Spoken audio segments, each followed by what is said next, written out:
టీడీపీకి సంబంధించిన ఒక మనిషి గిలుకుపూడి శ్రీనివాసరావు ఏదో ఉంది అతని పేరు.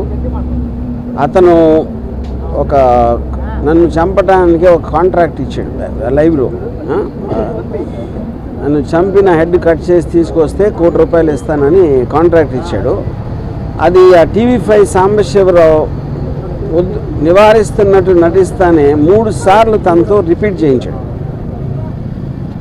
అంటే దాని అర్థం ఏంటంటే వాళ్ళిద్దరూ కుమ్ముక్కై ముందే ప్లాన్ చేసుకున్నట్టు క్లియర్గా అర్థమవుతుంది. మూడోది, దాని తర్వాత కంటిన్యూ చేశాడు డిస్కషన్. దాన్ని బట్టి కూడా అది ప్రూవ్ అవుతుంది. ఇంకా ఛానల్లో ఇలాంటి వ్యక్తులను పెట్టి ఇలాంటి ప్రసారాలు చేయిస్తానంటే 100% ఛానల్ ఓనర్ బిఆర్ నాయుడు గారు కూడా దాంట్లో కాన్స్పిరసీలో చేయి ఉందనేది నా బిలీఫు. దాని సందర్భంగా అది ఆ కంప్లైంట్ ఇవ్వడానికి నేను వచ్చాను ఇక్కడ డీజీపీ గారి దగ్గరికి. నేను దాసరి కిరణ్ కుమార్ మీ ఇద్దరం కంప్లైంట్ హ్యాండ్ ఓవర్ చేసాం. దానికి అప్రాప్రియేట్ యాక్షన్ వాళ్ళు దాంట్లో ఉన్న అన్ని పరిశీలించి వాళ్ళు తీసుకుంటారు. సో ఇది ఇక్కడ జరిగింది. బెదిరింపులు పట్టించుకుంది. ఇప్పుడు ఆల్రెడీ తను సోషల్ మీడియాలో నేను చేస్తాను అంటే నేను చెయ్యి అన్నట్టు చెప్తున్నాడు.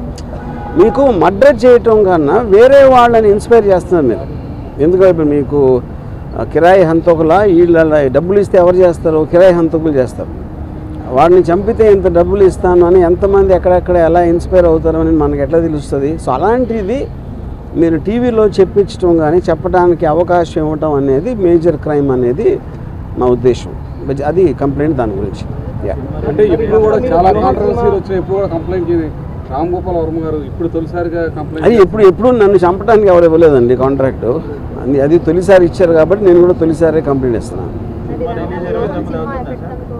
ఇప్పుడు సినిమా రిలీజ్ అనేది అది ఇంకా కోర్టులో ఉంది. ఆ కోర్టులోది రేపు ఎల్లుండా తెలుస్తుంది. దాన్ని బట్టి ఉంటుంది. సబ్ జుడిస్ కాబట్టి అది నేను చెప్పలేను. చంద్రబాబు లేకపోతే ఆ పార్టీకి వ్యతిరేకంగా వ్యూహం అనే సినిమాని జగన్ అనుగుణం తీసుకున్నారు కాబట్టి మీ మీద ఇలాంటి వ్యాఖ్యలు కానీ ఎవరైనా డిబేట్ జరుగుతుంది అనుకుంటున్నారు. ఇప్పుడు పాయింట్ ఏంటంటే పొద్దున్న లెగిస్తే లోకేష్ జగన్ సైకో, జగన్ బాబాని చంపేశాడు, జగన్ అది చేశాడు, అతను ఎవడో మర్డరు, ఇతను ఎవడో దొంగ, అతను ఎవడో స్మగ్లరు అని పొద్దున్న లెగిస్తే వాళ్ళు మాట్లాడేదే వేరే వాళ్ళని విమర్శించడం లేకపోతే ఎలిగేషన్స్ చేయటం. అలాంటిది వ్యూహం సినిమాలో ఏదో చూపించేస్తున్నానని వాళ్ళు ఊహించుకుని వాళ్ళు చేసేదే నేను చేస్తున్నానని చెప్పడానికి వాళ్ళకి అసలు ఏ విధంగా రైట్ ఉంది అనేది బిగ్గర్ క్వశ్చన్. అది వ్యూహం అనే సినిమా ఒక పొలిటికల్ కామెంట్, అది పొలిటికల్ ఒపీనియన్ నాది. దేశంలో ప్రతి ఒక్కరికి ఉన్నట్టే మీరు తెల్లారు లేస్తే మీరు డిబేట్లో మాట్లాడచ్చు, న్యూస్ పేపర్లో రాయొచ్చు, లేకపోతే బుక్ రాయొచ్చు, న్యూస్ పేపర్లో కాలం చేయొచ్చు, ఒకళ్ళిద్దరితో మాట్లాడుకోవచ్చు, ట్వీట్ పెట్టచ్చు, అలాగే సినిమా తీయచ్చు. అన్నీ కూడా మాధ్యమాలు. కంటెంట్ అనేది ఎక్స్ప్రెస్ చేయడానికి నాకే కాదు ఎవరికైనా రైట్ ఉంటుంది. అదే నేను చేస్తున్నాను.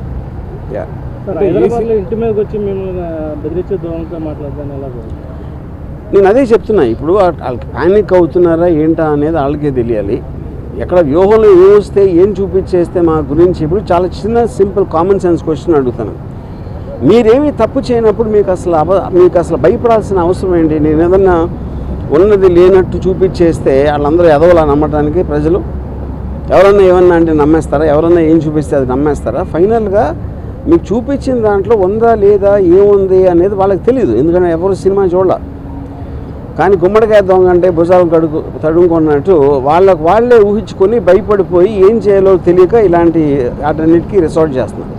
ఫర్ ఎగ్జాంపుల్ ఈ శ్రీనివాసరావు అనే అతను నిన్న రాత్రి అన్నాడు, ఇప్పుడు ఆల్రెడీ 24 hours అయిపోయింది, ఎవ్వరూ కూడా అతన్ని కండెమ్ చేసిన పోలేదు. ఎందుకంటే వాళ్ళ పేర్లు చెప్పెడతాను.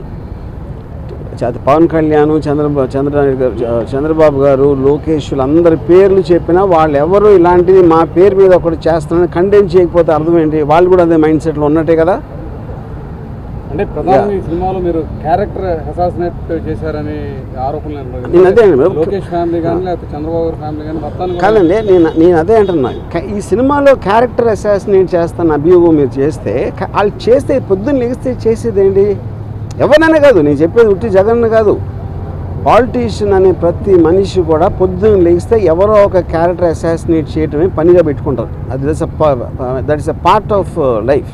మీడియాలో ఎవరు మాట్లాడినా ఎవరో ఒకరిని క్యారెక్టర్ అసాసినేట్ చేస్తారు. ఓకే, క్యారెక్టర్ అసాసినేషన్ కేవలం ఒక పేరు, అది లేబుల్. యాక్చువల్ పాయింట్ ఏంటి? అది ఒపీనియన్ చెప్తున్నారు. ఒకళ్ళ మీద ఒకన్న ఒపీనియన్ వాళ్ళు చెప్తున్నారు. అది ప్రజాస్వామ్యంలో that is a fundamental right granted under Article 19 to tell an opinion. సినిమాలో నేను చేసింది అదే. ఆబ్వియస్లీ వాళ్ళ ప్రాసెస్ వాళ్ళ ప్రొసీజర్ ఉంటుంది, దాన్ని బట్టి వాళ్ళు దే విల్ టేక్ యాక్షన్. అంటే ఎవరెవరు ఇచ్చారు? నేను ఇచ్చింది మన Srinivasarao, Sambasivarao anchor, TV5 channel owner BR Naidu, ఈ ముగ్గురు మీద ఇచ్చింది. మరి ఈ సినిమాలు చాలా మంది కాంట్రవర్సీ ఉంటాయి, ఎప్పుడు లేని విధంగా ఈ సినిమాకి ఎక్కువ కాంట్రవర్సీ అవుతాం కారణం ఏంటి? అది మీరు టీడీపీ వాళ్ళని అడగాలి. నేను అదే చెప్తాను. కాంట్రవర్సీ అనేది నేను సినిమా తీస్తాను, కాంట్రవర్సీ అనేది దాని మీద అసాల్ట్ అటాక్ చేయడానికి వచ్చిన వాళ్ళు క్రియేట్ చేస్తారు. సో కాంట్రవర్సీ అనేది వాళ్ళు చేస్తారు కాబట్టి మీరు వాళ్ళని అడగాలి. అంటే ఏదంటే మీరు మొన్నటి వరకు క్యారెక్టర్స్ని అసాసినేట్ చేస్తే పర్లా, ఇప్పుడు ఫ్యామిలీస్ని కూడా మీరు అసాసినేట్ చేశారు. ఏ ఫ్యామిలీస్ని ఎలా తెలుసు మీకు? అది మీరు కలగన్నారా, లేకపోతే నా ఐడీలోకి వచ్చి చూస్తారా అలాంటి సీన్లు ఉన్నాయని? అంటే మీ ట్రైలర్లో కానీ వాటిలో కానీ మొత్తం నేను అదే చెప్తున్నా. మీరు చెప్పండి, ఏ ఫ్యామిలీలో ఎవరిని అసాసినేట్ చేస్తే చెప్పండి, ఒక ఎగ్జాంపుల్ చెప్పండి. అంటే వాళ్ళు చెప్తున్న నేను అదే అంటున్నాండి, వాళ్ళు చూసింది మీరు చూసింది ఒకటే కదా ట్రైలర్లో. నేను కొన్ని సపరేట్గా వాళ్ళకి పంపించలేదు కదా సినిమాని చూడటానికి. Yeah okay. ఈ రామోదోగ క్రియేషన్స్ మీద కూడా నారా లోకేష్ కంప్లైంట్ చేశారు, దాని మీద మీరు ఏమైనా లీగల్ వెళ్ళబోతున్నారు? రేపు మార్నింగ్ హైకోర్టులో దాని మీద విచారణ జరుగుతుంది. వెయిట్ అండ్ సీ, చూద్దాం. సార్ అనుకున్న టైం సినిమా రిలీజ్ అయితే అనుకుంటున్నారా? ఇప్పుడు అది నేను కోర్టు గురించి కామెంట్ చేసినట్టు ఉంటుంది. కోర్టు అనేది తేల్చకుండా నేను చెప్పలేను, అది పరిధిలో ఉంది కాబట్టి. Yeah thank you.